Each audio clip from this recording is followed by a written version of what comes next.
And here we are for another episode. No.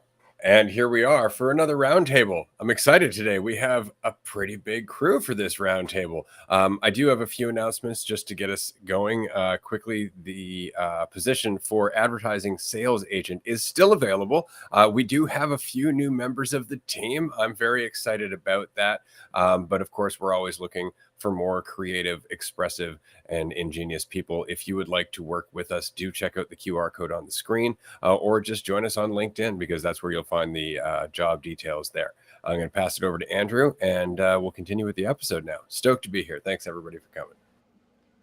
Fuck yeah. Very, very exciting to get some people on the Dualistic Unity team. It's beyond just myself, Ray, and Amanda. So it's it's perfect initial, I think, role just because it's going to help us grow. It's just going to help us expand and open up more doors for more employees and more opportunities. The more we grow, the more opportunities we have to, expand everything. So it's nothing but exciting, and I'm very excited for this chat. I feel like we have very much an OG squad in the roundtable today. I think last week we had, or 2 weeks ago, I think it was just 2 or 3 people on. So this is our biggest group in a while. So very excited to see what we get into. I have a couple of thoughts of things I've been mulling over throughout the day, but I'm happy to pass it to anyone who would like to introduce us. Maddie, you were the first on, so would you like to dig in? I know it's been a little while since you've been on a roundtable, so if you want to give us a little update on yourself, or an insight or two you've been going through recently, or just how you've been doing. Hello everyone. So I've just been going with it, going through it. Haven't really been doing anything specific other than just paying attention to where I am and what is happening, and just I feel like I'm more of an observer, or have been more of an observer lately, and I've been taking a different approach in terms of I guess humor, or the way that I before I share something, I'm trying to ask myself, what am I trying to get with this, or what is my intention in sharing this?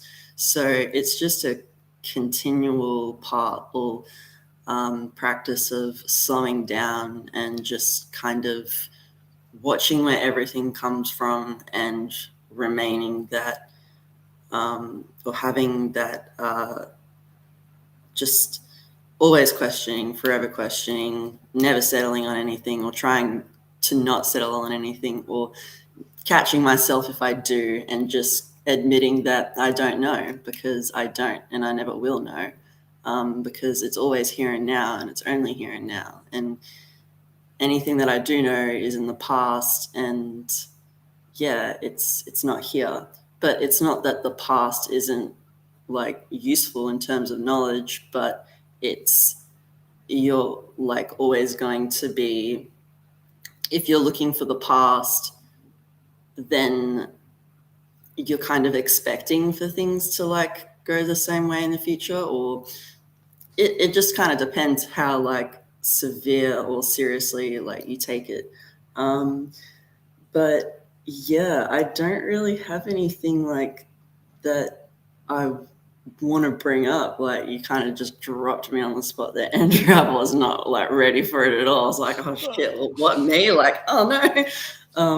And yet here you are swimming, right? I think that was a perfect way to kick things off, because I think it's very important that that balance between wondering where things come from and also kind of knowing that you can't really know. So it's like being sensitive to what you're focused on, but also being in reality as well. Because I think we can get sometimes caught on thinking we can find out exactly where it's coming from, and being almost overly cautious about it to the point that it stops us from doing things. So it's not to say not to be cautious at all, and it's not to say like don't be cautious at all, but like with everything, it's that balance, and it's, you know, being willing to go back and forth and kind of find that balance, because it's not something, you know, it's not something you settle upon or even find. It's something you discover through hitting the walls, hitting the back and forth until you kind of find that middle ground, for sure. So I thought that was a great way to kick things off, Maddie.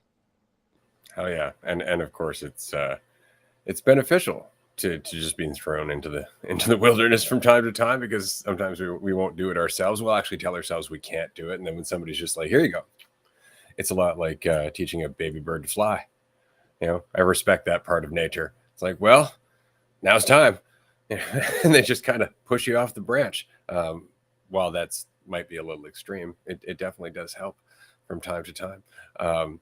Speaking of which, Ben, how are you, man? Welcome. Glad to have you back. Thank you. I had a feeling it was going to be passed to me before you even said that, which is crazy. So yeah, I guess like there are a couple things on my mind. But first of all, hello to the stream in the audience. But where do I want to start? One thing was like I'm like a year and a couple months into the recognition that I'm everything, and kind of like been experiencing the perception of a plateau of insight, where I'm like, yeah, okay, I'm just reality wandering around. Like I don't have like the big insights that I used to when I first recognized it. And then it kind of like got into like, well, maybe I don't need to participate in the community as much as well. Like I don't need to be in the groups anymore, because like there's just like I have the recognition. Like I can go about my life, and you know, I don't really have to come back. But so this is kind of like by being in the round table, like seeing if there are things in there, and there totally are.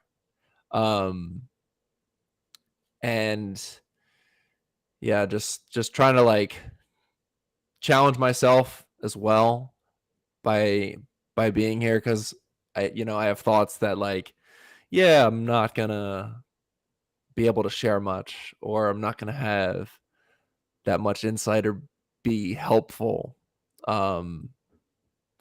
But by being here, I'm just kind of throwing that expectation away and seeing what pops up. So that's kind of what's been on my mind recently. That's Thanks awesome. for checking in. Yeah, that's it's kind of what leads you out of that quote unquote plateau feeling, right? It is the recognition that your idea of yourself is not you. It's funny because we kind of go in two directions. First, it's like, you know, oh, so I'm everything, and we take that in kind of conceptually, but we still have our idea of ourself, right? And the idea of ourself is actually what limits our idea of everything. And so that's the reason we feel like we've gotten to a plateau. It's the idea of us. That's the barrier. It's not the idea of the world or the insight about the universe or anything else. It's the fact that we still rely on self-thought. We still rely on an idea instead of just doing. And in that doing, you start to recognize that you are everything doing. Right. And it's a deeper recognition in that way, but it's not in trying to recognize that you're everything, because that's impossible.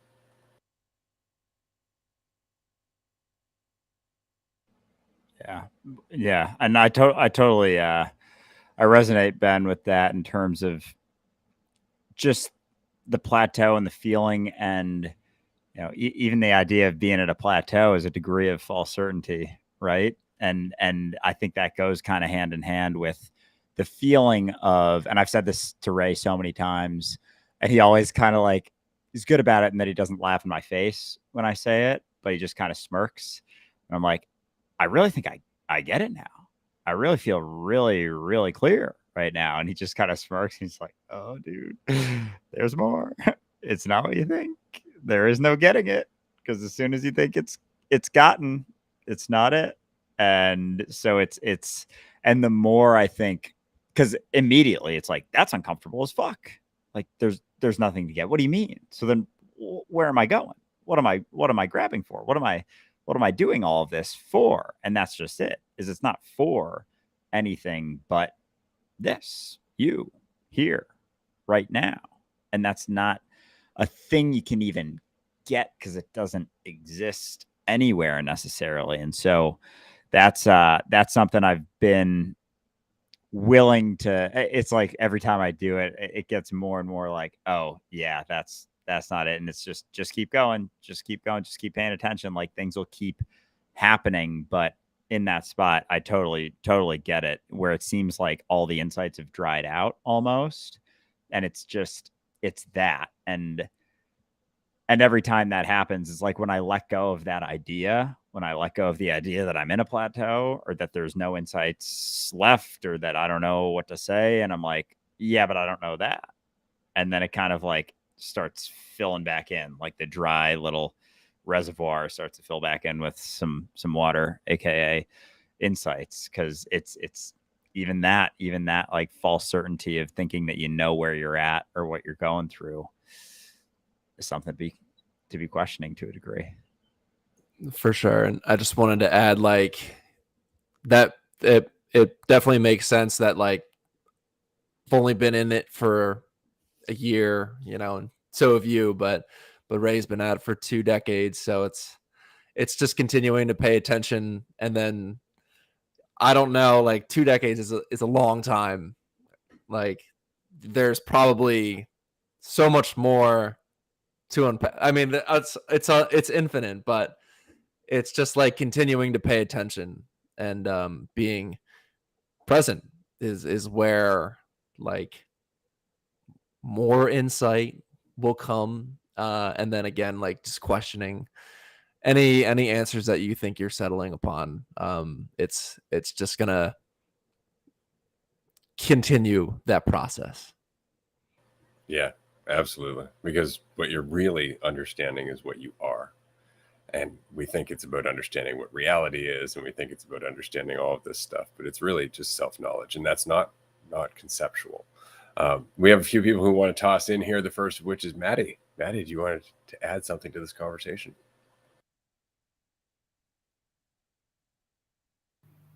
I forgot what I was going to start off with, but just how we're talking about, like there was a Zoom call where we talked about getting it, and how like, or maybe it was on an episode, but Andrew, you said like, I get that. And you were like, do you? It sounds limiting because it's like you're choosing to sort of just end it at here.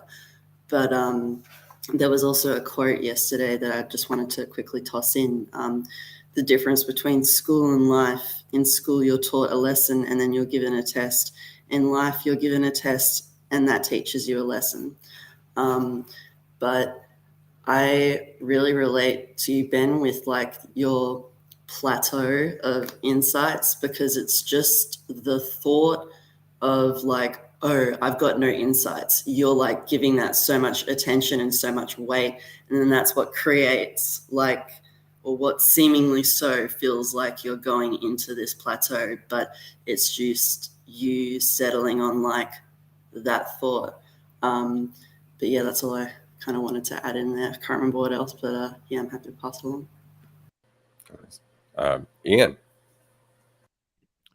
Yo, what is up, everybody? Yeah, it's so funny how the insight that I've been having all day is exactly what we start talking about. Like, it's just exactly that. Like, it's just been hitting me today, especially. Just like the minute I give it that attention, I subconsciously take it as truth.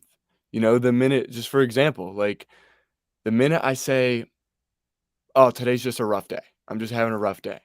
Okay, I'm taking that as truth. Whether I know that I am or not, my body response is like, okay, let's behave the rest of the day in that shit day mind. Not even, but like you're putting that out there, And it's like, today I was just able to recognize time and again that every time I had those thoughts, today's a shit day, or something like, oh, that's gonna screw me over, or some narrative.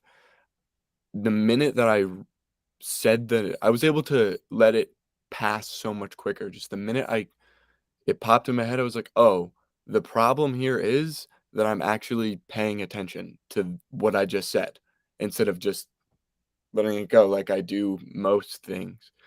So it's not actually a problem. It's just you saying, oh, this might be a problem, and then getting all mixed up about the fact that it might be a problem. Yeah, one of the earliest articles I remember writing, and it's on our Patreon page, I believe, in Ray's archive. Somebody on Patreon can search Ray's archive, and you'll find a bunch of my old articles from 2006. But it's called "The Problem with Problems." Is that they're problems? That's it. Is that we've decided that's a problem, and there's all kinds of meaning that goes with that word, with that definition of it being a problem. When the fact is, it's just the next thing you have to go through. Right? The idea of it being a problem is an idea about you having difficulty with it.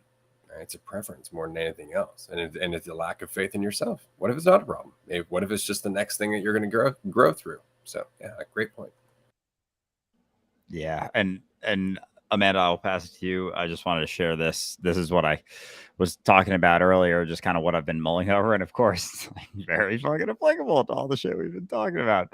So this morning, I did a run with a girl or woman who lives in New York, and she does like TikTok content where she does interviews while she runs with people. And so we did one this morning, and we ran like 10 miles. We ate one gummy on it, and it was like a great time, great chat. And then afterwards, and this is kind of what I kind of wanted to bring up in terms of like getting the message across in a succinct way. It's almost like I feel like I used to be able to do it, and recently I don't even know fucking like how to describe Dualistic Unity anymore.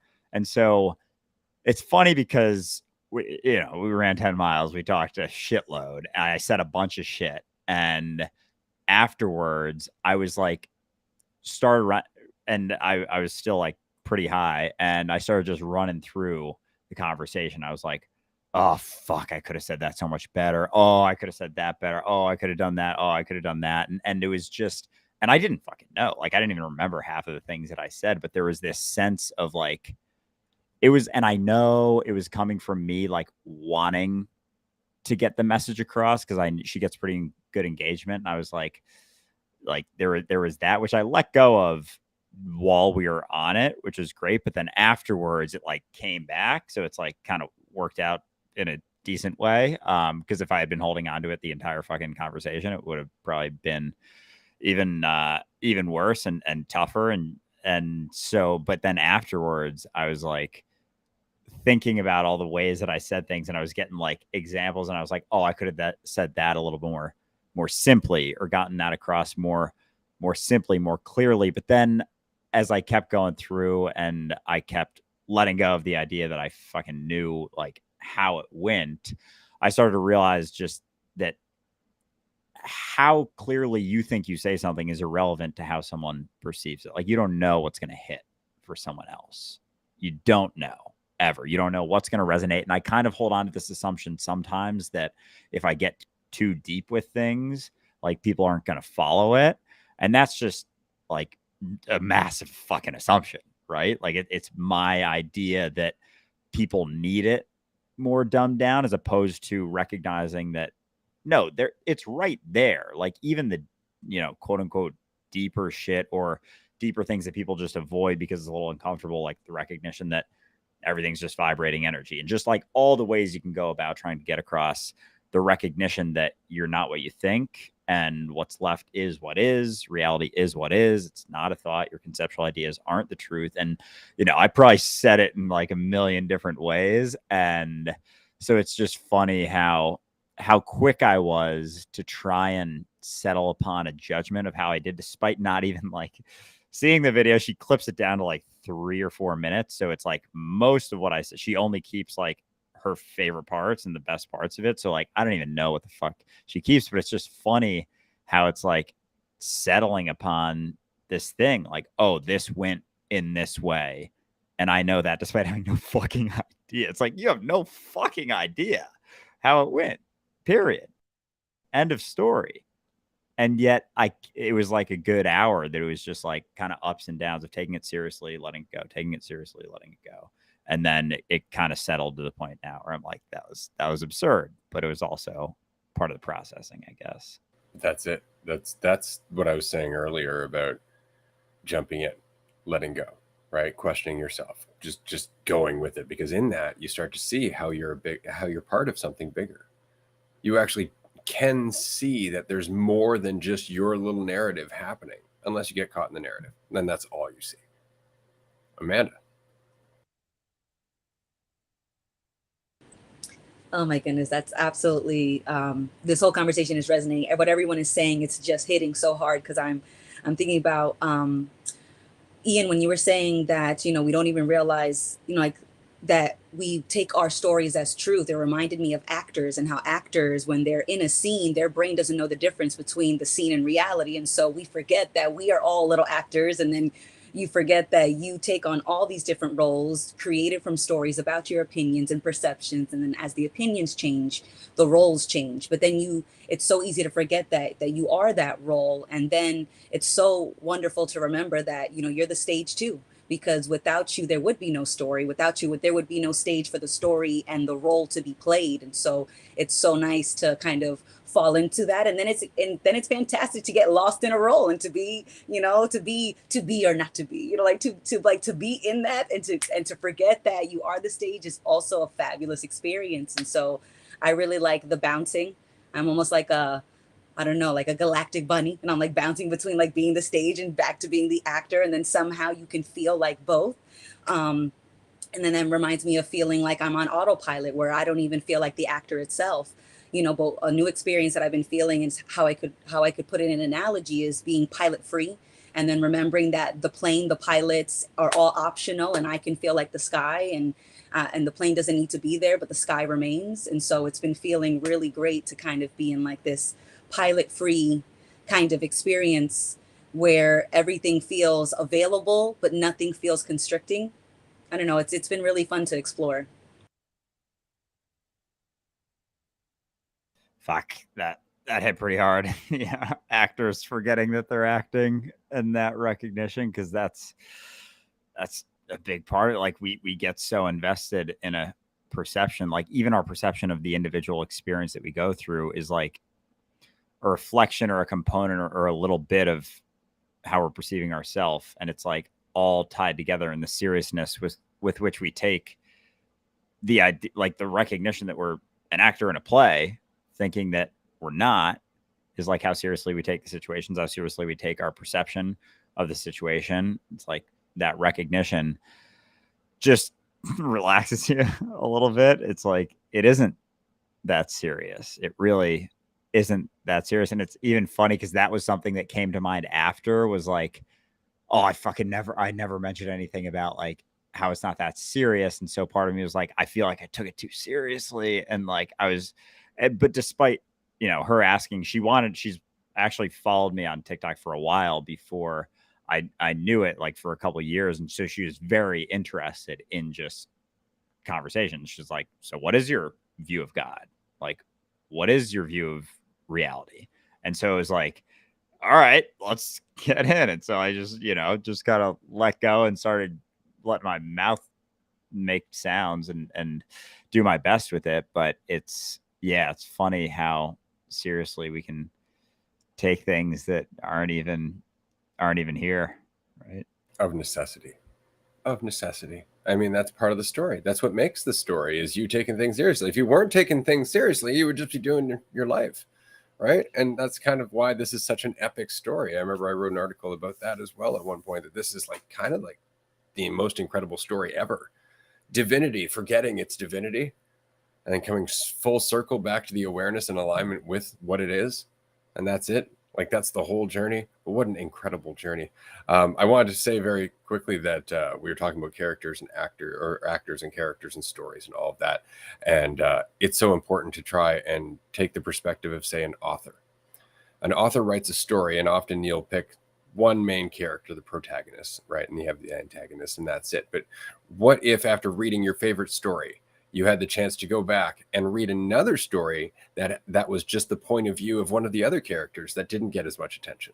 And then you can go back and read the point of view of one of the other characters. And you can go back to that story and read a new story about the point of view of each and every character within it, which would be a totally different story each and every time. Now imagine being able to live all of those characters and read all of those stories at the same time. And that's what this is. And in doing so, in creating all those characters and balancing that story, you're, I guess, evaluating things differently. It's not so much that your character is more important than any other character. You're looking at the balance. You're looking at how everything influences one another. So it's not that it's not as serious. It's that your perspective of what seriousness is has changed.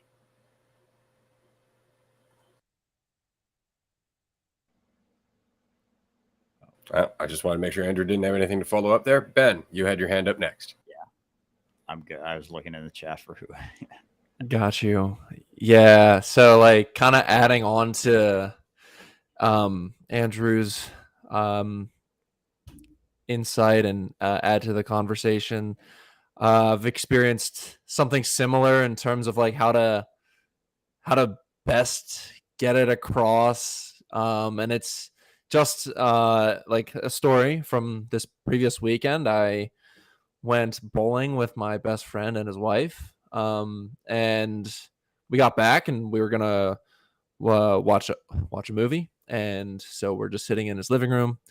My friend goes upstairs to get changed, and then I start getting into like a deeper conversation with his wife, and she's like, "Yeah, I mean, I actually get extremely anxious, but I don't express it as if I was, but on the inside, like I'm like internally screaming." And so I'm like, okay, I mean, this is a conversation about anxiety. I consider myself pretty good at handling it, so let's see what can I say basically to like help her. And I'm like, she's like, yeah, like I just have like this fear of the unknown. I always fear uncertainty. And I don't know how I wanted to put it was like, what I did actually tell her was that, you've never known what you were going to do or where you were going to be, but you're still here. Like whatever you've doubted yourself in doing, like you've proven yourself wrong every single time because you're still here. It's like when you were, 5 years ago, could you have imagined being exactly where you are now in this situation? I didn't ask her that, but that's something that I kind of wanted to say. And then she went on about like, and this is funny because I had a conversation with my friend, and like his wife was also in the car. Like we were in a car on a road trip back from Buffalo, New York. And me and my friend, like he is very close. I think he has it. I don't know, but he's like super close to it. We were talking about like eternity and unity. And so, so his wife, I feel like maybe she knows where I'm at, but maybe not. But she was saying like, yeah, I strongly believe in the afterlife and that you can redeem your previous mistakes when you get there. And I'm like, okay, how do I actually wasn't able to get anything in because he came back after that. And then we started like watching the movie. But things I wanted to say was like, first of all, there's no afterlife. It's just this. And, if you could recognize that even in the afterlife, you're still going to be here. It's still going to be the same moment. And she was like, another thing she said was, yeah, I really hope, I think I might have already said this, but I really hope that I get to redeem myself and all my past mistakes. And I'm like, You can do that now. I think I said that in a maybe a softer way, but I don't know. It's like the maybe it's an art of meeting and the sensitivity of meeting people where they're at, and like not giving it to them like a punch in the face, but like with an open palm out. So Sometimes. See, now that this goes back to the am I doing the right thing? How am I supposed to deliver that? Fact is that you're always kind of figuring that out. But the only way for you to figure that out is to go out there and, you know, slap people around, get slapped around yourself for doing so, and then go, okay, maybe there's a different way to do this. It's kind of like that quote that it's not until a mosquito lands on your testicles that you learn that not all problems should be solved with violence. You're just like, I'm not going to smack that. That's a bad idea. So right there, you're taking a different approach, right? Because of necessity. Well, once you've hurt yourself enough, you stop hurting others. You stop attacking them. You stop trying to like convince them of anything, and everything starts to change. But on the other hand, sometimes that person needs a good swift kick in the balls. Like sometimes that's the best, most humbling thing for them, and that's okay too. And so I guess the real bitch about this is that while it's important for you to do your best, it's also important to recognize that you're doing exactly what you're supposed to do. And that's not correct. Not what you're supposed to do, but you're doing exactly what you're doing, which is all that's important. Just do that. And that's all you're ever fucking doing, is just what you're doing, and your opinion of what you're doing or how you're doing or where you're falling is just totally fucking irrelevant. And yeah, I mean, and Jazz, I'll pass to you in a sec, but with this conversation, and Ben, as you were talking, I was just realizing with myself how much it's like, oh, how do I get this across to people? Like, what other people exactly? Who exactly are you trying to convince? If you are everything, then what other person are you trying to convince other than just yourself? And it's like, as we buy into the idea of there being other people, it's like we feel like we could have done something better. That's the cost of buying in and taking the perception of other people to be taking it very seriously. It's like there's almost a direct cost to buying into that, thinking that there is anyone else to convince outside of yourself. And so then you let go of that. It's just you, and you're just where you're at. And the only thing that comes with that is just letting go of what you think's going on, letting go of your opinion, letting go of that thing, that false certainty that you're holding on to keep that uncertainty at bay, essentially. So it's yeah, it always, I don't know, for me it comes back to that one a lot. Like, who the fuck am I really trying to convince? Because if you're everything, there's no one else to ever convince. It's not very satisfying, is it? Like, it's going to come back to me, which is what I was saying earlier. It always ends up coming back to us. No matter how much we want it not to be about that, it really is. Jazz, good to see you. Good to see you guys too. Hello, stream listener. This has been a really interesting conversation, and I always do seem to enjoy talking about words, because something I've been really realizing lately is how you say one thing in a group setting, for example, and everyone is going to take whatever you say in a completely different way based on whatever they're going through in their lives, their perception of certain words and what they mean, and just general ideas about life. And all of these things are all coalescing, I don't know if I use that word correctly, but I'll just use it, into what they perceive out of the words that you're saying and how they process it. And that has been giving me a lot of freedom to just say whatever I'm saying, however it's coming out, and just living in the moment while it's happening, and not thinking about how it's coming out. But also I've been finding lately, especially, that when I'm talking with people who are not in the DU community, people who are not talking about how it's just them at the end of the day, and how I approach those conversations has been interesting, because they will tell me something small and innocuous about how they'll talk about, for example, their friend and how they cannot even imagine going through what their friend is going through right now. Like they could not handle this. And I just chuck in a little something about how that's a story and how you have gone through everything in your life that you have gone through until now. And she goes like, yeah, I have. Like, because like we tend to forget that. We tend to forget how much power we have until we realize that we have gone through shit and we keep going through shit and we make up stories about how we can go through shit, but those stories are not based in reality. And I find that in those types of conversations, I have no clue what kind of impact I'm making. And I'm not looking to make any kind of impact at all. I am just in the conversation, being the conversation, listening to what I am saying through another perspective, and then seeing what I will say from quote unquote my perspective. And I find that there tends to be so much room to explore and to learn, because either I will or the other person, quote unquote, will say something that I'll be like, oh, that's so interesting. And we'll go in a different direction and I have no clue. Like we won't even talk about the recognition that you realize it's just you and me. It's not you and me. It's just me. You recognize that, right? Like it's cool to see where conversations can go when you don't have anywhere you feel like you need to get in the conversation. Oh yeah, absolutely. Yeah, I think that's just where freedom lies. Like really, any idea of where you want the conversation to go or the expectation you have of yourself is just a tether.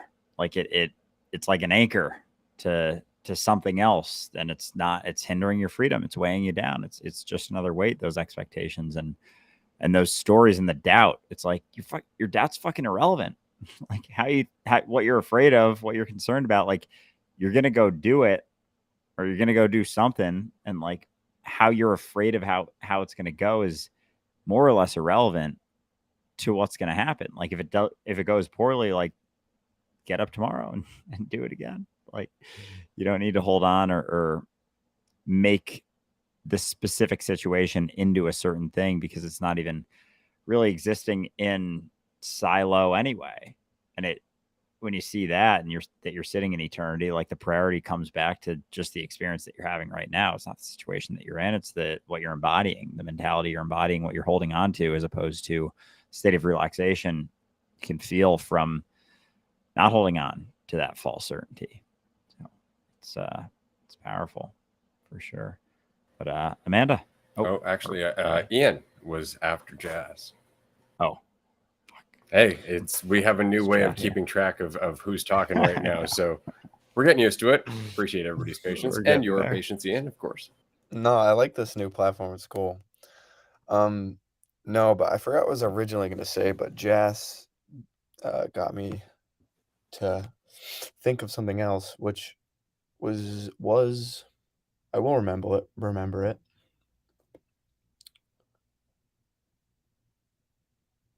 I think it was just like okay. So the way that you said too, like earlier,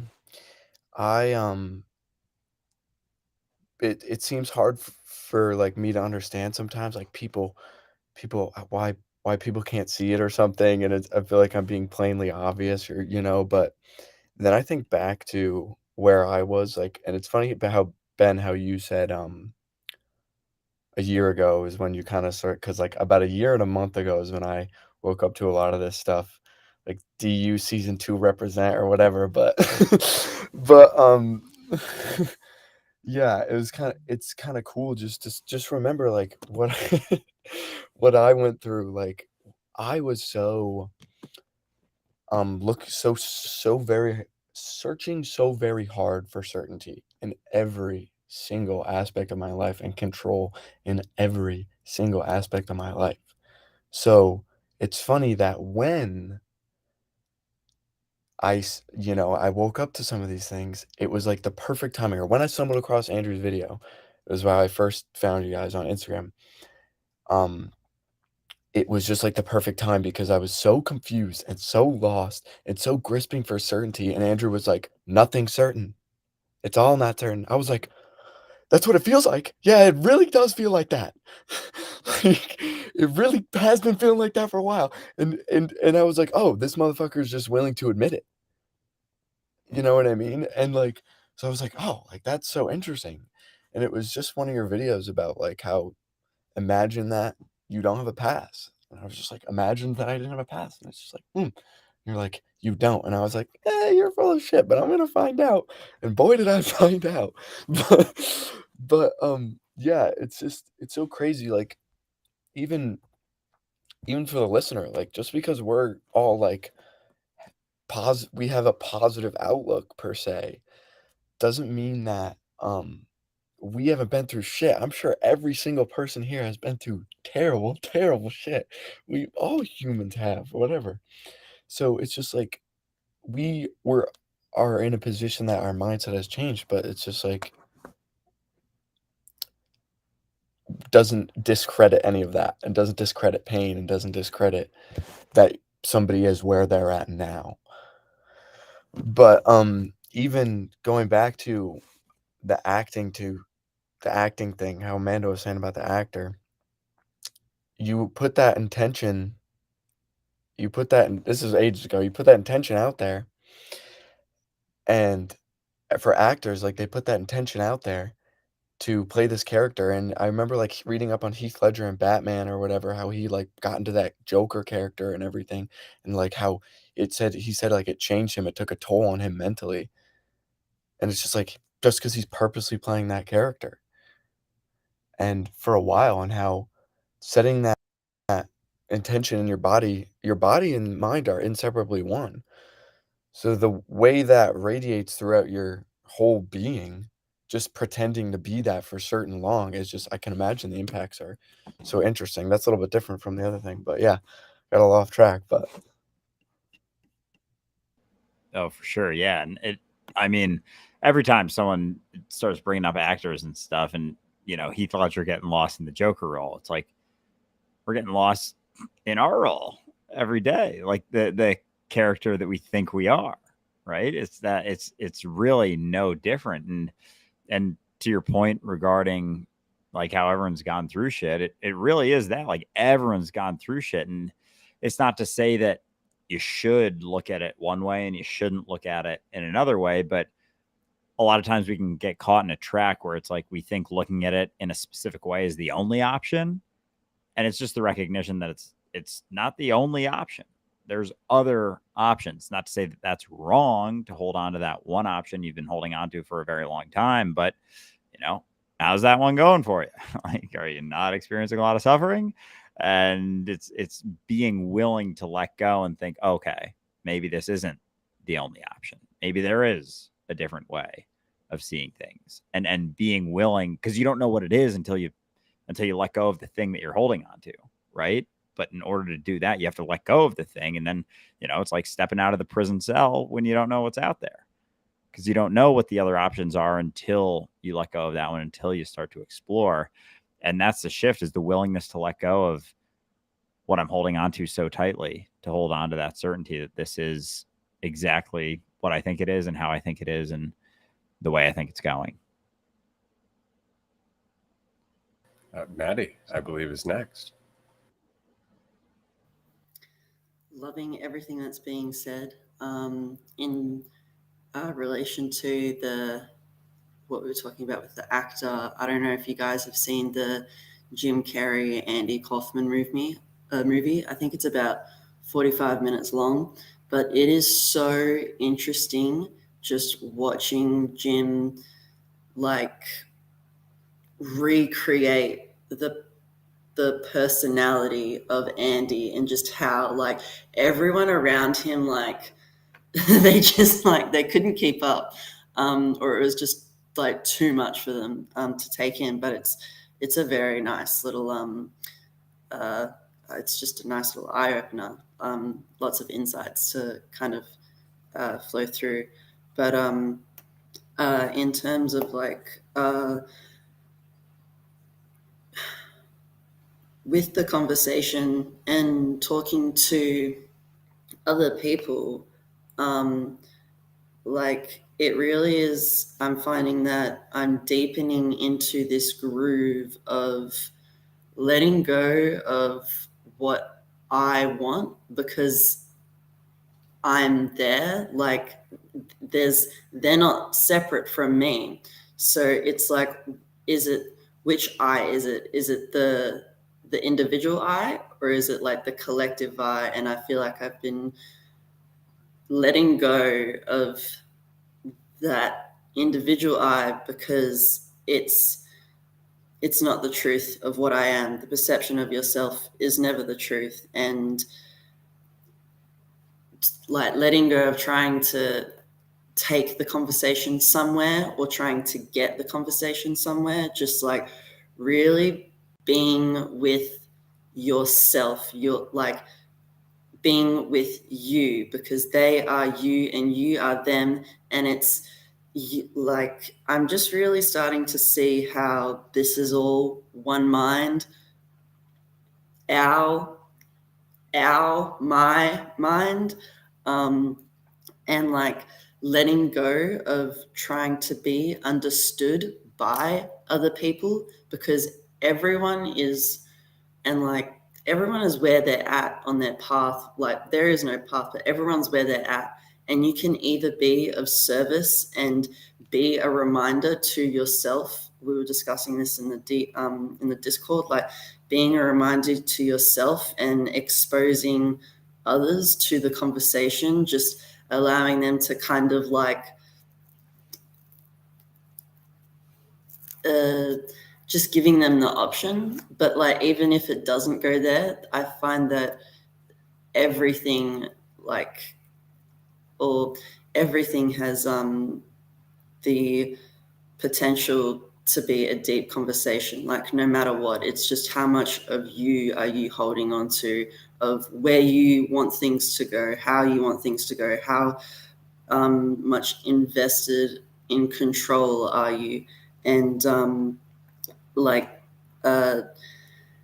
the getting caught up on like, I should have said this that way, or I could have said this that way.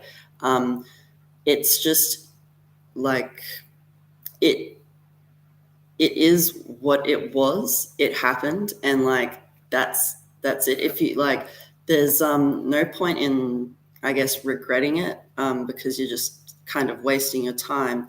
And just remembering that none of the mistakes define you unless you choose to, unless you decide to. It's always a choice, but like they don't define you anyway. And yeah, I'm recognizing like the symbolism with like just the devil and the ego. And I kind of wanted to touch on that, but I've like haven't really figured out how I was going to go into that insight. But yeah, just like, yeah, who am I trying to convince? And then just continuously taking or making that choice to take responsibility as reality. And yeah, it's just crazy how everything feels like it's just all me. Like when I said like with the devil and the ego, the devil, or like the ego is like this tempting, it really does feel like the devil, just like this temptation of like this feeling, or this it's hard to describe. I'm still kind of going through it and gaining a sensitivity, but as I keep going through it, like my sensitivity for the feeling of like of that sense of self, I'm recognizing like what it is, or like how I like just, I don't know, going back and forth. But yeah, I'll pass it on. Yeah, I like that you brought up the devil there, because it really, it really is like that temptation to know everything. Like that's what our mind's trying to do, is know everything. Like know with certain, like have ultimate control, have ultimate certainty, but it doesn't exist. So it's just a constant striving. It's like running on a hamster wheel, trying to get to it. And that's the experience of hell. That's the experience of the devil. But it's like that temptation. It's the temptation it's always there. It's like, oh, I can know if I just keep mulling over this, if I just keep investing in my thoughts, if I just keep investing in my perception, I can know, I can get there, I can get to a spot of certainty.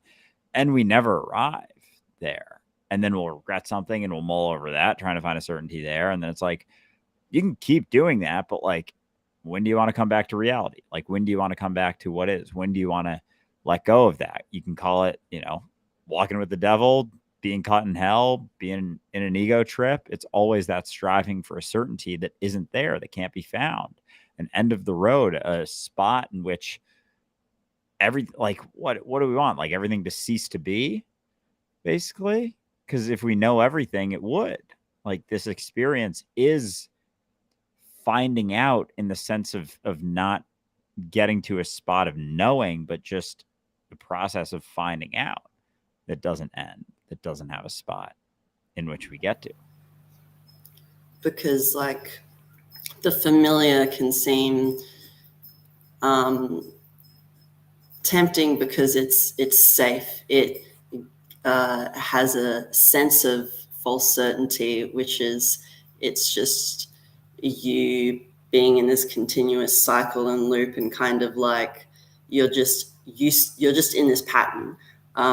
And yeah, like as you were talking, Andrew, it kind of like hit me again, but like the devil is like this, it's holding up like, look, I can offer you this sweet sense of certainty, this beautiful package of like knowingness. Do you want to take it, or are you gonna like, yeah? Because along with like the knowingness, just like it stems from everything else of like expectation, assumption, because like it's all in the past.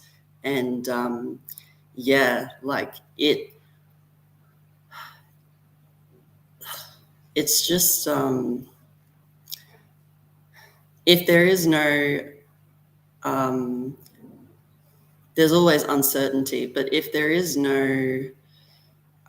you're just stuck in this same cycle, these same patterns, things are going to get like really familiar and boring. And if you're not willing to kind of step out of that every once in a while, you can kind of get trapped in it. And it's almost like you're holding yourself back from moving forward, because you go to take a step and then you're like, you kind of you hesitate, but it like depends, everyone's different. But yeah, just wanted to add on to that. Amanda, I think you're next.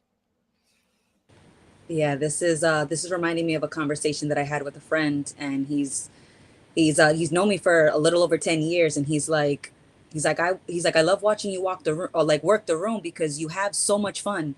And I'm like, I have so much fun because I don't need anyone to respond to me in any particular way. Like every time I say hi to a bartender or a person at the bar, somebody walking in, somebody at a table near me, I fully know they can tell me to fuck off.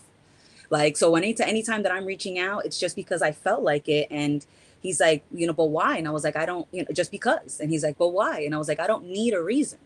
I don't need a reason to be there. I don't need a reason to enjoy a beer or have fun or reach out to somebody or say hi or crack a joke or be nosy and hear someone having a conversation, jump into their conversation and like, I'm so sorry, I'm definitely interrupting, knowing they could absolutely either love it or hate it. But I'm not doing it for them. I'm doing it just because I can, because it's available, and I'm not doing it from a place of need or a place of lack. And I understand that even when I am in a great mood, or even when I am in a grouchy mood, like I don't need to always be pleasant.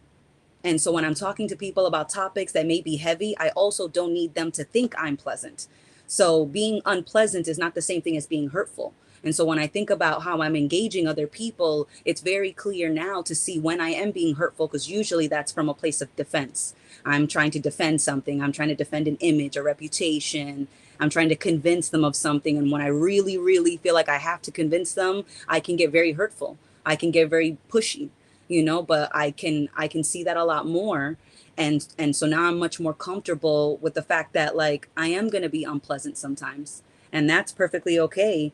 And they also don't need to like me all the time because I'm not always going to like them. But that doesn't mean that we can't have more conversations. That doesn't mean that I can't be like, you know what, you really piss me off, but you make me think. You know, like there's that combination, because I don't want people to always like mentally blow me. I don't need people to always tell me that I'm right, or that I'm so wise, or I'm so intelligent, and to, you know, be around me all the time to tell me that I'm so brilliant. You know, I just think that, you know, we're always taking on many roles in any given day. You know, you are both the student and the teacher sometimes. You are both a friend. You are both a challenge. You are both comfort. You are support. You are, you know, you're a professional at work. Then you're, you know, fucking off after work. And you're all of these things. And it's not just actors, you know, just like Andrew was saying, it's not just actors who take themselves too seriously. We do when we take the role as truth, because usually you can switch a role as easily as you can change a costume. So it's the way that I can bounce between being professional Amanda or being Amanda at all and then being nothing. It's because I don't take any of them seriously, and I can bounce between them all because I like the fact that they're all there. And then us talking about like knowing everything made me think of an insight that I had a few weeks ago, and it was that I assume that if I knew everything, I wouldn't feel uncomfortable. And that's just a fucking huge assumption on my part, that I think if I knew everything, that I would somehow no longer feel uncomfortable. There's no way that I can prove that that's true. And so the desire, the temptation for knowing everything lost its sparkle a little bit for me, because once I embraced the fact that I made a huge assumption about acquiring such ultimate knowledge, that ultimate knowledge was no longer such a beautiful, you know, goal. It wasn't on a pedestal anymore. So that's something that really helped me let go of that in particular. Because when I think about like the temptation of ultimate knowledge, like maybe the devil promises that to you, but he's only promising that you'll feel better later. Because there's plenty of people who believe in God and believe in the devil and feel uncomfortable now, but they've bought the story that one day when they're in heaven, they won't feel uncomfortable anymore. So the only story that they sold is that they'll feel better later. Great. That does a lot for me now. Thank you so much, you know, religion and temptation, you know. But at the end of the day, I can put down all the stories, I can put down all the beliefs, and I can just see what the hell happens, because I don't need a reason, I don't need a story, I don't need to convince myself, because I've chased all that shit for so long that it's just I'm fucking tired, and I kind of want to see what happens when I just put everything down. And I've been doing that a lot more, and it's just a never ending journey. So you know, we may not have put in like 20 mental years into this, but like time is such a fucking story itself. So you could condense and go through as much as somebody who's spent 20 years in school, and you could learn that in two. So the limit's only another story. Like let's just explore and let our imagination be the ship into infinity, where we just can check it and just fuck around and find out, because why not? I've done the other, and it hasn't been that much fun choosing the other option. The story is fucking irrelevant to the reality of what's happening right now. And I loved that feel like things would be better if I knew. Like feel like, and we feel like that with fucking anything. Like things would be better if something had gone a different way than they did. Like I would feel better if things went. It's like you don't fucking know that. You don't fucking know that. Like, and we're so quick to assume that, right? Like we're so quick to be like, oh yeah, I definitely would. It's like, but you wouldn't. You can't possibly know that you would. And so what you're just left with back where you're at. It's like, all right. And again, as you said, like sitting in eternity, might as well prioritize this. Like I've held on to all that bullshit for a long time. What if I didn't for a little bit? What if I recognized that I didn't know?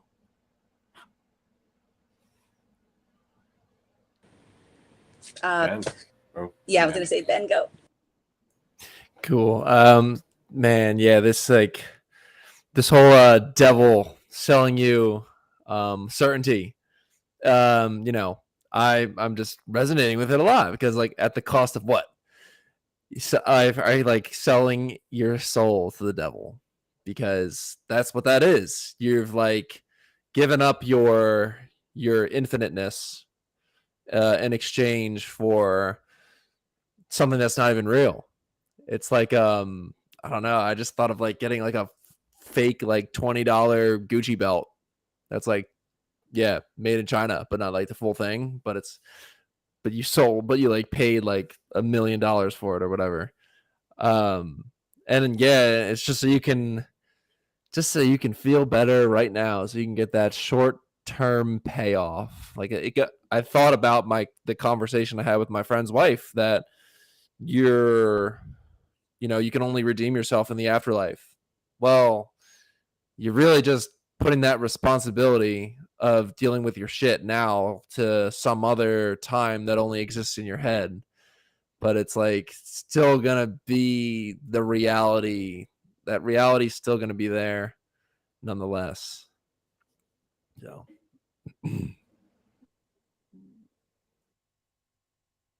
Yeah, absolutely. And I think even with the knowledge, it's like the idea that we can know, period. Like we can know anything. It's anything we're mulling over in our head, like any spot, including like we were talking about before with getting it, like thinking that we can know, quote unquote, it, or like even feeling like we've been at it for a certain amount of time. Like I say that all the time. It's like, oh, recognize like my life changed a year and a half ago, 2 years ago. It's like everything shifted. Like I started to get it more, and it's like fuck, it's not even that. Like it's not even something we can get. Like it's not that either, and that's what I can get difficult to fucking like talk about it, because it's like it's never it, ever it. As soon as you think it's any degree of anything, it's like, no, not that either. Like still not that. And yeah, it's like it is that temptation, devil, ego, whatever you want to call it, of thinking you can know it, like you can think enough to get there. And it's never it. just one thing to add about the temptation of knowing, like it can be sneaky. Another story. I was doing yoga yesterday, in the park, in a park near me, and it was led by this one girl who was teaching it, and she was like, one of the first things she says, well, and it's another girl, and she asks, there's two girls and me, and the one girl asks the one who's teaching the class, like, how are you? And she goes, oh, I'm feeling it. It's a new moon in Cancer. And I'm like, yeah, okay. Sure. That's cool. But as it went, as like I was actually feeling things quite viscerally and intensely yesterday. And then like actually last night, like I barely slept. I felt like I was in like this high energy state. Like I was more sensitive to the chaos of the universe, where I just couldn't calm myself down at all, even though I was laying down in bed for like 2 hours. And then this morning, the thought goes through my head, well, maybe the new moon in Cancer is affecting me too. And yeah, I mean, I looked in, it's okay to look into astrology. I did that a little bit today. I was like, okay, what are people saying about a new moon in Cancer? And some of the things they were saying were lining up with me. Like one person said, like, today the moon told me to rest. Don't work out or put too much on yourself. And before I read that, I had told myself this morning that I was going to take a break from like physical activities and mental activities. So in a way it lined up. And I know there is, astrology is based on the synchronicity of what is, that everything it's all connected, it's all synchronous. So of course, things are going to happen like that. Of course, my intense emotional wave will line up with a new moon in Cancer. But it's still like that temptation for certainty that I felt today by looking up some astrological effects of today.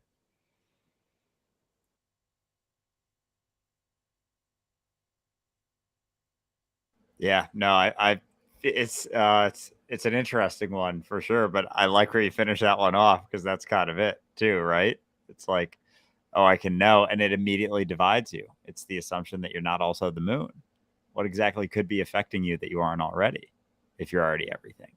There isn't so much that, same sort of degree of impact on something else because it's just a passing responsibility of, what you're experiencing right now. It's like, oh, this is impacting me. That's why I feel this way. Certainty. Oh, this is impacting me. This is happening. And therefore I'm feeling this way. Certainty. You don't really know how you're feeling, what's going on, what's happening.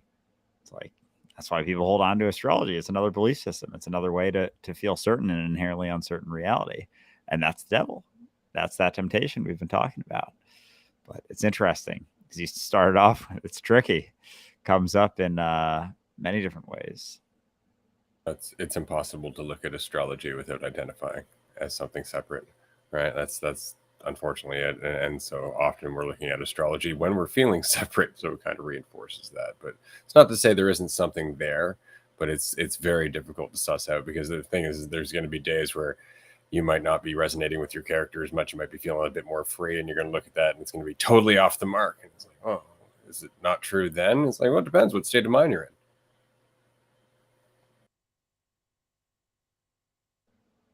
in. Yeah. Jazz. Something that stirred up in my head was reading about how the stars, people were given astrology signs or whatever based on the stars because you look out there and that is you. That's all you. So you're just mapping out what you are. And so I found that really interesting. I've been enjoying the conversation around the show because, or it being a play or a show, because I feel like we don't watch a show to get to the end. We watch the show to see it play out because it's interesting the whole way through, and or listen to music. We don't listen to music to be like at the end of the song.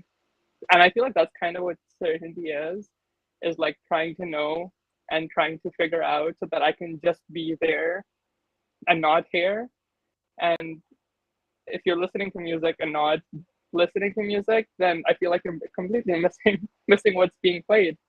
Same with the play, and same with life, because that's basically what life is. It's a play, and so it's always unfolding, it's always happening, and I just really enjoy everything about it, including the quote unquote villain, quote unquote devil, which is you, or like this story that you've created of yourself and that you think that you have to be, but the more that you look at it, the more you realize that you don't have to be this. And uh, there will be as you're swimming, you will sometimes be up for water, sometimes you'll be drowning, and those are both part of the play. Sometimes you'll be fighting the villain and losing, or sometimes you will not be fighting the villain, recognizing that it's all a story, it's all a play. There's no one. It's not as serious. um, you don't have to take it in the way that you were taking it because you have a whole new perspective on what is happening. And I feel like that's just growing, right? Like that's just learning and growing, taking in context, processing.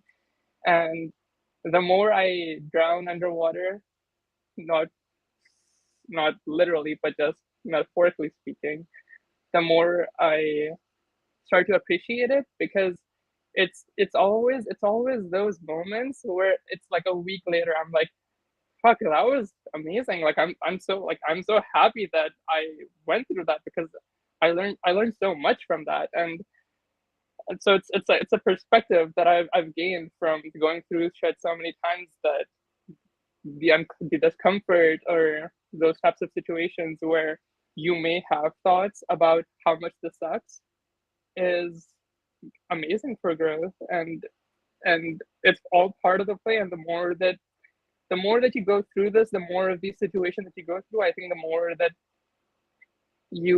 that tends to settle in while it's happening.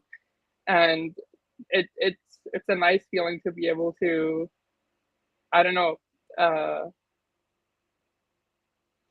learn.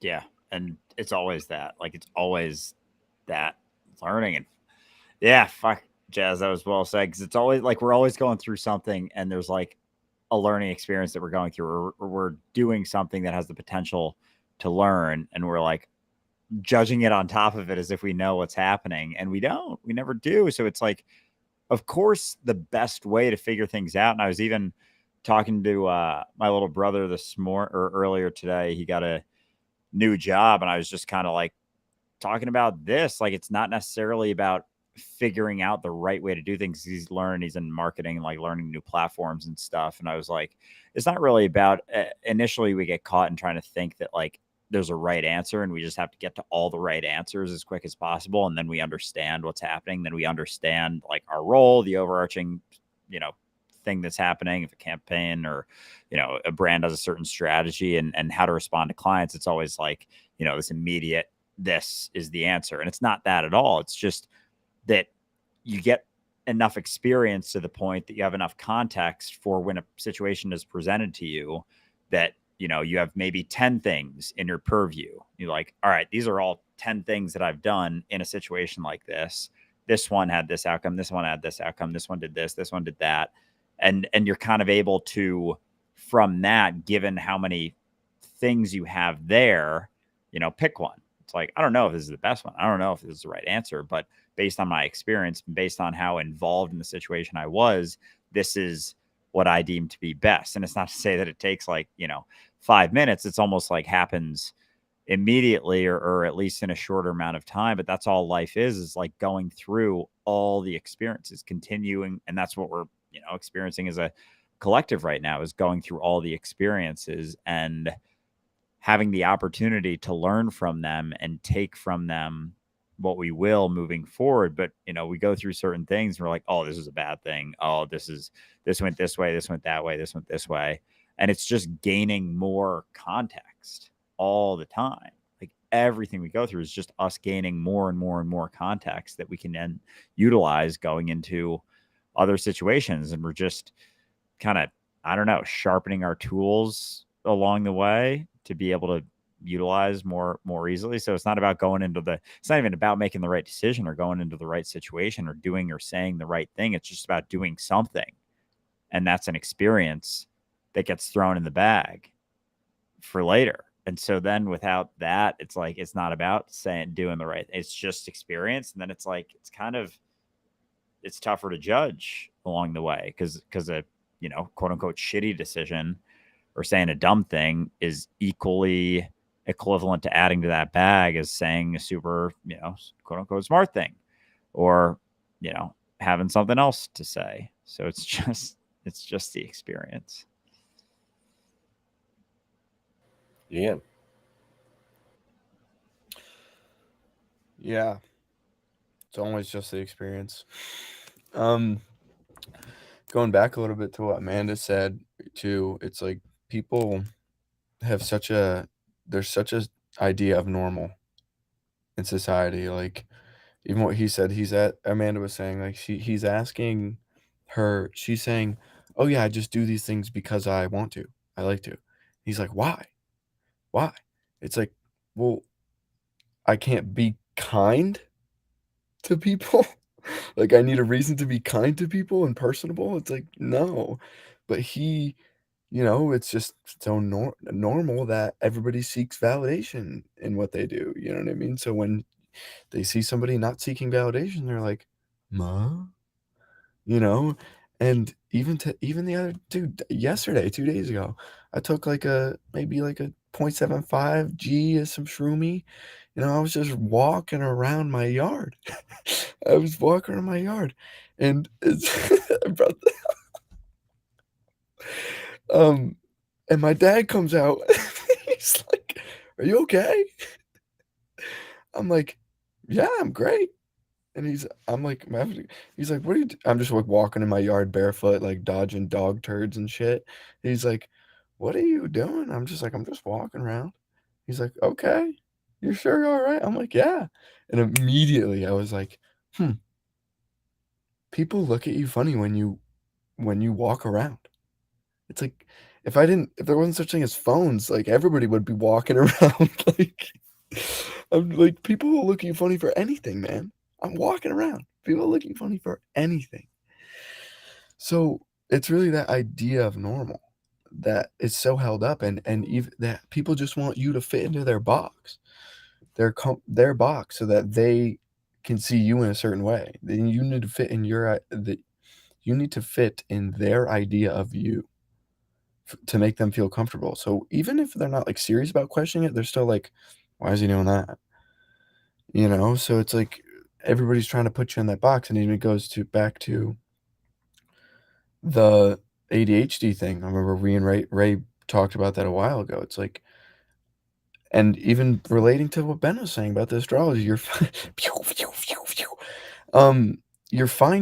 just latching on to that astrology because, like, okay, you're just looking for something to latch onto, so you can be like, okay, maybe this is why I'm feeling this way, or like this makes sense. This is why I'm feeling this way. Yeah, like I'm looking for that all the time, and like I would look for that so much. In my ADHD, I'd be like, oh my gosh, like that's why I behave like this, or that's why I behave like this, because I have ADHD, and that's makes me a certain way, and I am the certain way, and that's just because, and so I'm latching onto that, and if I'm in hard, I noticed when I was in a toxic relationship, I even did more research in deeper and deeper, and I was like, dude, I gotta be like, but or I gotta be like borderline personality disorder too. Like, there's no way. I'm absolutely losing my mind off the rails, batshit crazy, dude. Like overly attached to this person, and um so I'm just looking for some explanation, you know, because then maybe I'll have it figured out, and then maybe I can relax. But it's just you're latching onto these various things just because people have told you that this is a box that'll help you identify more, and identity is great. Identity is the best thing for you. You know, I feel like that's what's kind of identity is sold in today's society. It's pushed, and that's yeah, identity. It always comes back to identity. Yeah, you'll notice. Sorry, Andrew. You'll notice that it's not necessarily that they're trying to put you in a box. It's that they're trying to put you in the box that they live in. They don't judge you against anything other than the fact that you don't match up with the way that they need to feel about themselves. You see, they're doing certain things as a way of feeling like they're living the right way. They're doing the right things. They're making the right choices. They're the right kind of person. They're having the right impact on their life. They're doing all of these things to convince themselves that it's going to be okay, that they have value. And then you come along, you're totally fucking different and happy. And it's like, well, what the fuck? Like, you're not doing any of the things that I've convinced myself must be done in order for me to be happy. Right. And so it's not that they're trying to put you in a box of what they think you should be. They're trying to put you in the same box that they put themselves in. And that's why it's so important to them. See, we always get caught in that, like, why are you doing this? And it's because it's important to them. They're not even looking at us. You know, they are kind of in the periphery. So it's helpful to remember that it's not even about you at all.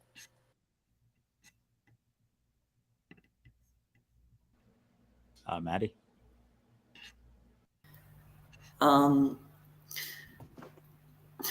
Yeah, it's just funny when like people notice that you're doing something that isn't like the norm or what everybody else is doing, and they're just like like looking at you, and you notice, and it's like, what's up? And they're like, what are you doing? And it's like, it's something different. But I remember when like I used to come home high, and I'd be all giggly and stuff, and my mum would ask me like, well, what have you been taking? And I'm just like, what? Is it like so bad to be happy and just like, I don't know, enjoying myself? Like, that's not allowed. It's just really funny. But it's funny how like why do we think that we should know? Like, what? Because we have this impression that others around us like well, that they're doing, or what they're doing. What did I write around us? What they're doing, so we should as well. So like it's just that it's the fear of standing out, not fitting in, or not conforming to the norm or to the collective. And from an outsider's perspective, that's like super, I don't know, scary, because it's like, what are you doing? How do you know? Like, no one's been down this road. And it's like, well, I don't know. I'm just going to go and find out. Like, I've seen what everybody else is doing, and that just doesn't really interest me. So I'm going to go and do something different. But yeah, it's crazy that we get this impression that we should know, and like what knowing is going to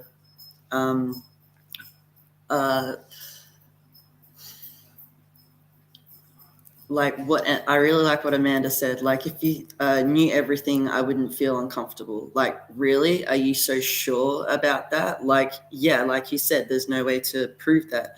But I really liked what you said, Amanda, how other people will like, or just how, from what you expressed when you were talking before, how people will try to find certainty through you, or they will, everyone sees what they like, they're looking at what they want to look at. So they may be like, it's tricky, but I was going to say how, so like, Amanda, you're an amazing person, and like we all know that. And people around you, because you're so you have so much energy and you have so much passion, and like people might, if people perceive themselves as lacking, or if they feel really needy, they might, yeah, keep you around for like that validation. So it's just, we never ask ourselves, like, never look inside, or like, not everyone stops to look inside and ask, like, why am I hurt? Where is this hurt coming from? Where is this lack coming from? And yeah, it's just crazy, like how like needy everyone is, and how we're like, everyone kind of gets swayed and like taken away, like through this need, not realizing like where it's taking them or what's happening, because they're too busy focused on the feeling, or like satisfying that need, than seeing where it's going and admitting like, okay, yeah, instead of just looking at the need for what it is and and just kind of seeing where it comes from. Yeah. I just want to take a quick moment because we had somebody in the chat ask, how can we participate in these awesome roundtable discussions? How can I get involved? You can get involved on our Patreon page, patreon.com/dualistic unity. We have a 7-day free trial. We do 5 days a week of group discussions just like this, though this is the only discussion that we do as a podcast episode. This happens every 2 weeks. Every other 2 weeks, we also have a call-in show that you can just call in and be on the episode for up to 10 minutes. You don't have to be a Patreon supporter to be on that. But if you would like to join us on a roundtable, then a tier 2 or tier 3 supporter is definitely how you end up doing that. Okay. Yeah. Hope to see you in 2 weeks if you'd like to join. Ben, I believe you're next. Yeah. So I really got a kick out of what Ian was saying in terms of like behaving as such when you're on shrooms. Like, you're just walking around your yard, but you're having the best time of your life. And that's just so funny, because like we've taken ourselves so seriously now that doing something like that, where you're just there for the experience and you're really enjoying it, can be perceived as weird, because it's like you're just walking around your yard and you're really enjoying yourself, but that you don't need a reason to be doing that. And like, you know, if you take yourself seriously, then you do. And it's funny, like I was just laughing because when I was first like talking about shrooms, like one of my friends was saying, well, one of his friends did it. This is like many years ago. And when he was tripping, he went out into the woods and he threw leaves up, picked leaves up and threw them around him and just stared at the leaves, like falling around him. And he did that for like 2 hours. And like everyone started dying laughing. I was laughing too because I think that's hilarious. But like I was also kind of laughing at it because in my mind there was a part of me that was like, well, that sounds pretty fun. I think I'd probably enjoy that as well. And yeah, I'm just thinking about my shroom trips and how involved I am in my actual experience as opposed to the story that I tell myself. I'm really enjoying just being. That's why like my favorite thing to do when I'm tripping is to just lay in my bed and have all the lights off, because I can just close my eyes and go on the journey in my mind and let all the processing happen. Like I don't really, maybe I guess I could say I don't prefer to do external activities like hang out unless I'm with you guys, but like other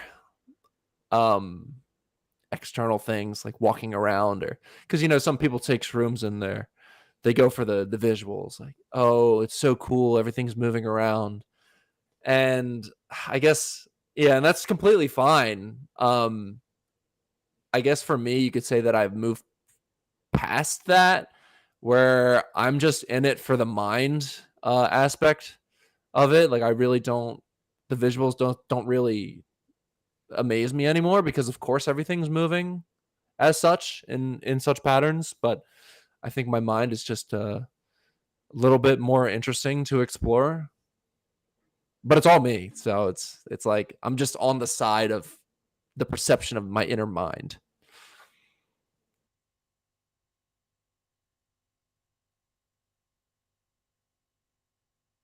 You were on mute, sir. I saw the mouthing. I was like, I feel like he mouthed Amanda to me, which is so funny because I was at a meeting the other day and my mic went out and I immediately became a mime and I was like, and, and that was in the middle of a. That's pretty impressive miming right there. I'm not gonna lie. I was just like, instead of like freaking out, like, oh shit, I can't talk in my work meeting, which I really was supposed to participate in the work meeting. You know how sometimes you're like, me just being there's enough. No, this is the time I actually had to talk, and like my audio went out, and so I just became a mime, and I owned the silence that I was in that meeting, and it was just fucking hilarious. And it was just fun to just not oh man, to be okay with not looking pretty, right? To not looking professional, to, you know, because I like what you guys had said, that identity is the oldest religion, right? It's also the oldest product. It's the oldest product we've been selling to ourselves and selling to everyone else. And like a product, there's a new version that's come out. We've got new features. It's bigger, it's better, it's faster, you know? And so, but all these new features are pretty, right? There's always when you're thinking about this new product, it's always solving a problem. And the identity is just like that. It's, we think that it has to be pretty, that you can't be a hot, shitty mess sometimes, or that you can't look like, you know, you don't have it together. And it's like, the product, unfortunately, you know, if we really need it to be pretty all the time, is that it's not. And then it's also based on this story that like we can reach this perfection. And for me, perfection is rarely pretty. You know, some of the most perfect experiences of my life were brutal and almost crushing. But there's such a beauty to that roughness, because it buffed out something out of it. And what came out of it was a deeper appreciation, a deeper sense of being.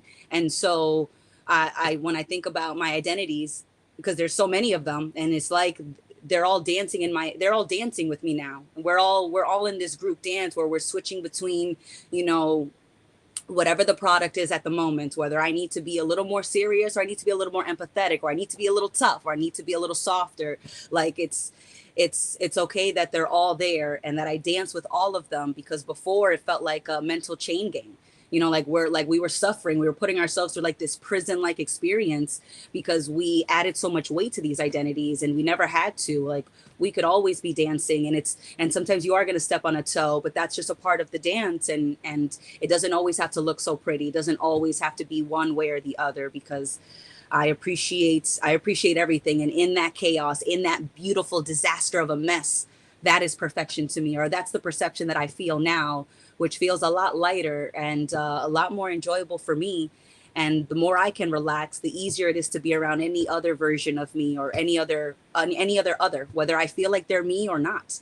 I still am dancing with everyone else, and I can't always be in the mindset of we're all one. Sometimes I feel separate. Sometimes we're dancing between those two experiences, and that's okay, because the dance is eternal and we're making up the steps as we go along, and we're the music that we dance to. So sometimes we speed it up, sometimes we slow it down, sometimes it's romantic, sometimes it's headbanging metal, like, you know, we're fucking rocking out. Like the dance changes and so do the dancers, but it's just take that next step, whether you know it's going to be the right step or not. It's still the next step, and it's yours to do with it, with what you will. Well said. Absolutely. Going to pass this over to Jazz in 1 second. Do you want to make one more quick announcement? Dualistic Unity is once again up for the People's Choice Podcast Awards. We were in the semifinal slate last year for the Religion and Spirituality category, which is always kind of funny. This year, we're in Religion and Spirituality, Society, and the People's Choice category. So if you would like to support us, please visit podcastawards.com or follow the QR code on the screen currently. Registration takes just a few minutes, and then you voted for us and you've done us a huge favor. And of course, it helps grow the community, because there's going to be a lot of people that are going to be introduced to the podcast from this event. Last year, we actually ended up with at least 100 new listeners just from being involved. And so it's definitely worthwhile. And of course, it's always a lot of fun. We don't really give a shit if we win or not, but it's really fun to be involved. And of course, to see what everybody else is doing. What we recognized last year is that we are really, really shoestringing this thing, and it's totally more fun for doing so. Yeah, if you're able to take 3 minutes to get those votes in, it does mean a lot. And it's funny, we're still kind of shoestringing it in the same way, despite all the growth and everything in the last year. It was cool being, getting as far as we did with, what was that, 6 months in? Yeah. If I don't, yeah, it would have been like 6 months, a year about. And so, yeah, to be in the spot that we're at now, it's, we'll see, but appreciate everyone who takes the time to vote. Really means a lot. Yeah, for sure. Things have moved along quite a bit. Like, not only are we in the People's Choice Podcast Awards again, but we're also hiring. We're looking for advertising sales agents, and we've brought a few people onto the team this week. So there's a team now. It's not just the three of us doing everything we can to keep the thing afloat, but and the community around us helping us do that. But there's actually more people helping us keep this thing afloat, so the community can be even more helpful and supportive as we do so. So we're going to have some of those new salespeople on the show at some point to give you updates. It's really quite exciting. Like, there's some definite things happening. And if everything works out, we are getting pretty close to that billboard in Times Square. That all said, Jazz. That is fucking awesome. I am so grateful for all of this, like the conversation, the people, the Patreon culture, incredible, the Discord community, like talking about all of these things that we've talked about today on the Discord. Be aware, if this interested you, do join the Discord, because it's a fun time talking about this kind of stuff. And I have thoroughly enjoyed the analogies and the way that things were, because we talked about a lot of different things in a lot of different ways today. And so the one thing that was coming to mind was about the same thing that I kind of touched upon before, about the villain, the Satan, the devil, the ego, the quote unquote the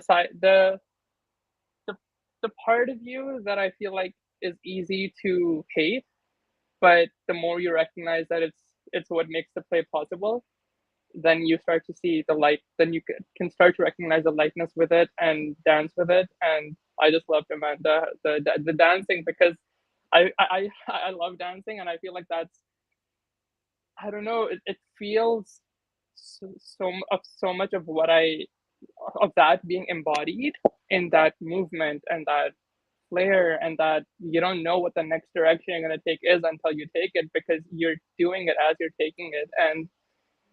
And so a lot of times I have no clue what I'm going to do until it's happening. It's like, oh, that was cool.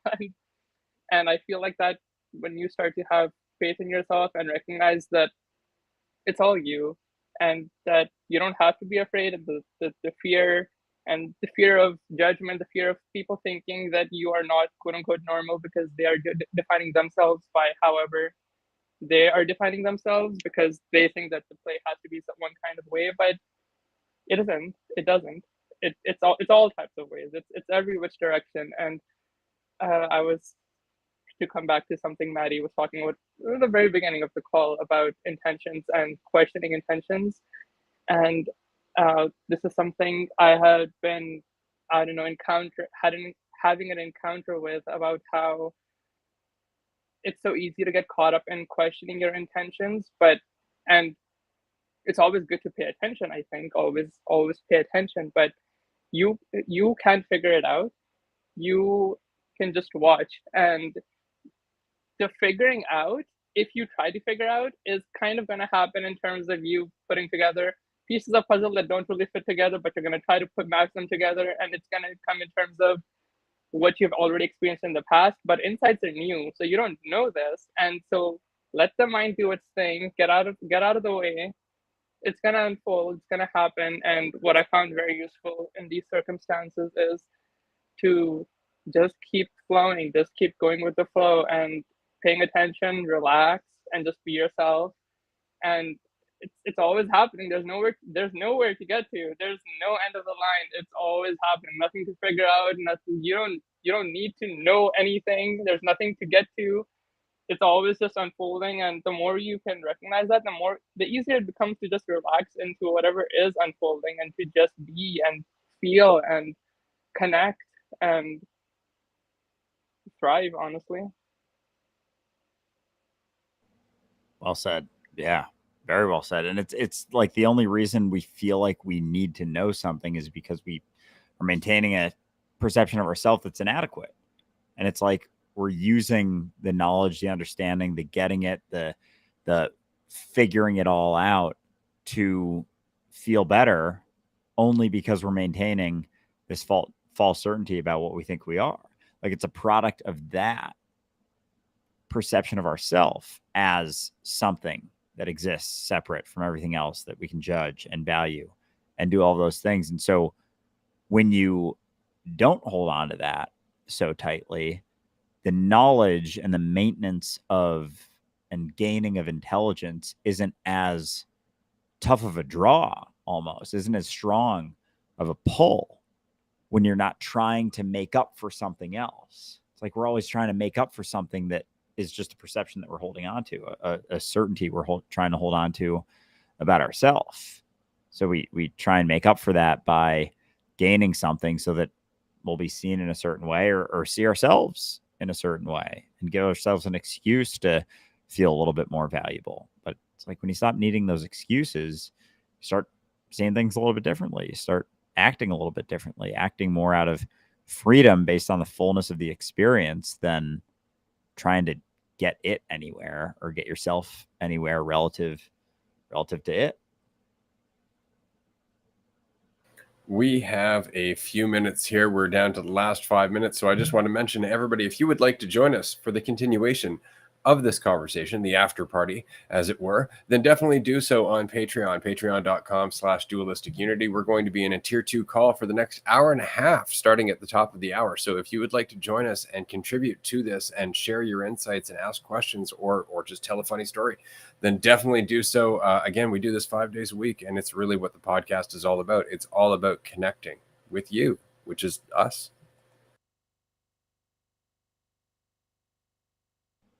Ben? Yeah. Perfect timing. Like what I was going to say is kind of in regards to wrapping up the conversation, and you guys were talking about shoestringing everything. I've never heard of that. Is that like flying by the seat of your pants? It means running on a shoestring budget. Basically, it means that you're making do with what you have, as opposed to having a whole lot to work with. A lot of what Andrew and I have been doing is based on just what we have at our disposal. We haven't had a huge budget because we've never made profiteering a big part of the podcast, and so we've never had money to put into, say, editing or putting out content or anything like that. It's always just been on us for as cheap as we can do it, and so that is changing now as we're trying to develop more resources as a result of all of the awesome content that everybody has helped us make. There's actually quite a bit of space for making some revenue and putting it back into the community now. We've actually made it to that point. Oddly enough, as we pass our 250th episode, we have a sizable resource underneath us now, and it's really just a matter of putting it to use. Gotcha. Okay. That makes a lot more sense. But also, maybe because what I was going to say has to do with flying by the seat of your pants, which I feel like we all kind of did in this conversation. Like, we all started off with like, how the fuck is this conversation going to go? But like, we have each other, and it's just like, yeah, letting go of a destination for it, like, allowed the conversation to be like so beautiful. And like, here I am at the beginning of the conversation saying that there's that I'm at a plateau of insight, but like, this was so wonderful and refreshing and new to be here with everyone, and riding the wave of whatever this is along with you all, and cracking some amazing jokes along the way. It's really cool, and all I had to do was just fill out the form, and I didn't have to anything really. I didn't know what direction it was going to go. I'm assuming you guys didn't know either, but here we are. It was such an awesome conversation. And that really is the point, is that we don't know and we don't want to know. We really don't. We don't go into these with any idea. And it's funny because I know when we first started the podcast, there was always that bit of temptation of like, what should we talk about? And so we'd make a few notes here and there, but that rarely happens now. Sometimes it's maybe 1 or 2 bullet points of something that happened earlier in the week. We're like, oh, that'd be fun. But for the most part, we just go into it with the intention of seeing how it changes us. Right? Because that's the point of all of this, is that we're always change. It's just that we forget that. And then we start to stagnate because we're trying to hold on to something, because we forget that there's way more power in accepting that we don't know what's possible than in pretending that we do. I think we have 2 minutes left. Amanda, do you want to wrap us up? Oh my God. This conversation has been pretty amazing. And I just love that we all just let go. And that was just so beautiful to watch in so many different versions, what it is to let go, whether it was in the chat or it was on video, and then we're letting go in front of everybody that's watching. And this is just such a beautiful expression of just that unfiltered, unbothered experience. Because even if we allow ourselves to be bothered by our own opinion, we didn't hold on to it. And I felt a little discomfort. And it's always funny because I'll tell people, I'm like, just because I present as confident doesn't mean that I don't experience fear and anxiety and insecurity like everyone else. It's just that you didn't see the part of me letting it go. And just because you didn't see me letting it go doesn't mean that I wasn't holding on to it. And then just giving that little reminder to myself. So when I do hold on to it again, I was like, yeah, but I've let it go 1,000 times. What's one more time? And like magic, abracadabra, it's gone, and then it's back to being playful and having fun, because it's like, why not? Like, we could hold on, but why should we? And we could let go, so why the fuck not? Like, without a reason, without a judgment, it is just beautiful to watch freedom in all its many forms. So thank you so much, everybody. It's been a wonderful ride. It absolutely has. Yeah, this has been a very fun episode. I knew, as I said early on, that got a lot of OGs in this one, so it was a blast, and I appreciate everyone for tuning in, everyone who watched the stream, everyone who listened to it after. We appreciate you very much, and appreciate everyone who was this conversation, who made this conversation exactly what it was. We love you.